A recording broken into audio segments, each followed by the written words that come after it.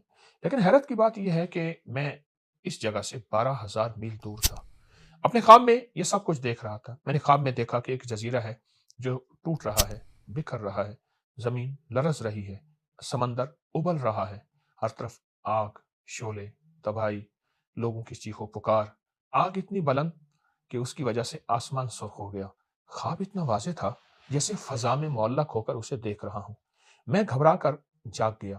میں نے فوراً کاغذ قلم اٹھایا اور خواب کی ساری تفصیل لکھ دی۔ آخر میں اہم لکھ کر گھر واپس آ گیا۔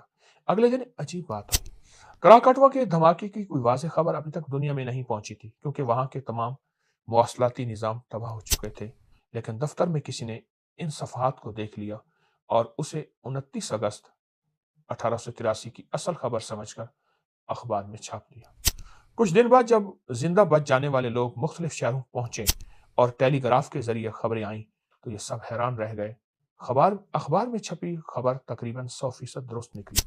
معلوم ہوا یہ خبر کسی رپورٹر پر نہیں بلکہ خواب پر مبنی تھی، اور دنیا حیران تھی آخر یہ کیا معاملہ ہے، کیسے ایک شخص نے آنے والی تباہی کا پورا منظر اپنے خوابوں میں دیکھ لیا۔ یہ انسان کے اندر چھپی کون سی طاقت تھی؟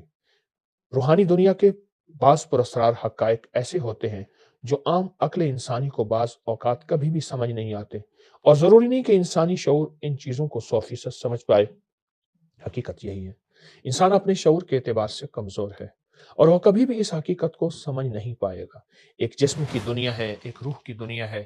ساری عمر جسم کی دنیا کا احساس بھی ہوا، تجربہ بھی ہوا، ادراک بھی ہوا اور تذکرہ بھی، اور روح کی دنیا کا یہ احساس ہوا، نہ ادراک اور نہ تجربہ۔ اس لیے روح کی دنیا سمجھنا ہمارے لیے مشکل ہے۔ ہم روح کی دنیا کو کبھی بھی نہ سمجھ پائے۔ روح کی کائنات جو کہ ہماری عام عقل اور سمجھ سے بالاتر ہے۔ کچھ خواب ایسے ہوتے ہیں آنے والے وقت میں جو مصیبتیں، آفات، مسائل انسان کی زندگی میں آنے والے ہوتے ہیں ان سے آگاہ کرتے ہیں۔ آپ کو ایک عجیب واقعہ سناتا ہوں۔ محمد بن شعیب کہتے ہیں ہمارے ساتھ ایک شخص تھا جو مساکین کی مجلس میں قرآن پڑھا کرتا تھا۔ ایک دن اس نے ہم سے کہا، کیا میں تمہیں ایک خواب نہ سناؤں جو میں نے دیکھا؟ ہم نے کہا وہ کیا ہے؟ اس نے کہا میں نے دیکھا کہ ایک پرندہ گنبد کے کنارے پر آ کر بیٹھا، پھر وہ میری نظروں میں ایک آدمی کی شکل اختیار کر گیا۔ اس نے کہا اے فلاں تم کل مر جاؤ گے۔ صبح ہوئی تو میں نے کہا میں اس پر نظر رکھوں گا۔ چنانچہ سورج نکلنے کے بعد میں اٹھا، دیکھا کہ وہ صحن میں بیٹھا جوئیں نکال رہا تھا۔ اس نے کہا جلدی کرو، چارپائی لے آؤ، اس سے پہلے کوئی اور لے جائے۔ پھر میں چپکے سے گھر واپس آ گیا۔ جب دوپہر سے پہلے کا وقت ہوا تو مجھے خیال آیا کیوں نہ جا کر اس شخص کے خوابوں کی صداقت دیکھوں۔ میں مسجد میں گیا تو ایک شخص ملا جس نے خبر دی کہ وہ جس کی موت کی خبر خواب میں دیکھی تھی وہ وفات پا چکا ہے۔ اللہ اکبر۔ جتنی بھی ہستیاں آئی ہیں انہوں نے روح کی دنیا کو پانے کے لیے بہت زیادہ محنت کی ہے۔ خواب بھی روحانی دنیا کے حقائق کو قریب کرنے کے لیے ایک بہت بڑی طاقت ہے۔ شرط یہ ہے کہ وہ خواب سچے، حقیقی ہوں۔ پوری دنیا میں اس وقت سب سے زیادہ تحقیقات خوابوں پر ہو رہی ہیں۔ خوابوں کی حقیقت کیا ہے اور خوابوں سے سارے عالم کا نظام کیسے سمجھا یا پرکھا جا سکتا ہے؟ بعض اوقات خواب میں کوئی چیز کاٹتی ہے، سانپ، بچھو، کتا، بھیڑیا یا کوئی درندہ۔ جب آنکھ کھلتی ہے تو حقیقت ہوتی ہے، نہ کہ افسانہ، اور حقیقتاً خواب میں اس چیز نے کاٹا ہوتا ہے۔ کیا آپ نے کبھی ایسے خواب دیکھے؟ آپ کو بھی ایسے خوابوں سے واسطہ پڑا؟ یقیناً پڑا ہوگا، لیکن جس کو بھی ایسے خوابوں سے واسطہ پڑا وہ اس خواب کو کبھی خیال نہ سمجھے۔ اور ہر خواب خیال نہیں، ہر خیال خواب نہیں، کیونکہ خوابوں میں جنات کا بہت زیادہ دخل ہوتا ہے، شیطانی چیزوں کا بہت زیادہ اثر ہوتا ہے، اور خوابوں میں شیطانی نظام حقیقت میں بہت زیادہ چلتے ہیں۔ لیکن وہ انسان جس کو سچے خواب ملے وہ کبھی سچے خواب کو نظر انداز نہ کرے اور نہ ہی سب کو بتائے، کیونکہ خواب سب کو بتانے کی چیز نہیں۔ اگر وہ سچا ہے اس کا دخل خیالات سے نہیں ہے۔ امام ابن سیرین رحمۃ اللہ علیہ خوابوں کے امام تھے۔ بصرہ میں ان کا مزار ہے، اور مشہور تابعی فرماتے ہیں جو شخص زیادہ نمک، مرچ، مسالہ استعمال کرتا ہے مجھے ان کے خوابوں پر کوئی یقین نہیں ہوتا۔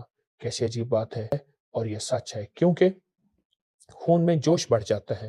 ہلکی اور میٹھی غذاؤں سے خون میں جوش کم ہوتا ہے، اور میٹھی سے مراد زیادہ میٹھا نہیں۔ غذاؤں میں جب اعتدال آتا ہے جس میں سکوت اور سکون ہوتا ہے، اور خواب وہ خواب نہیں ہوتے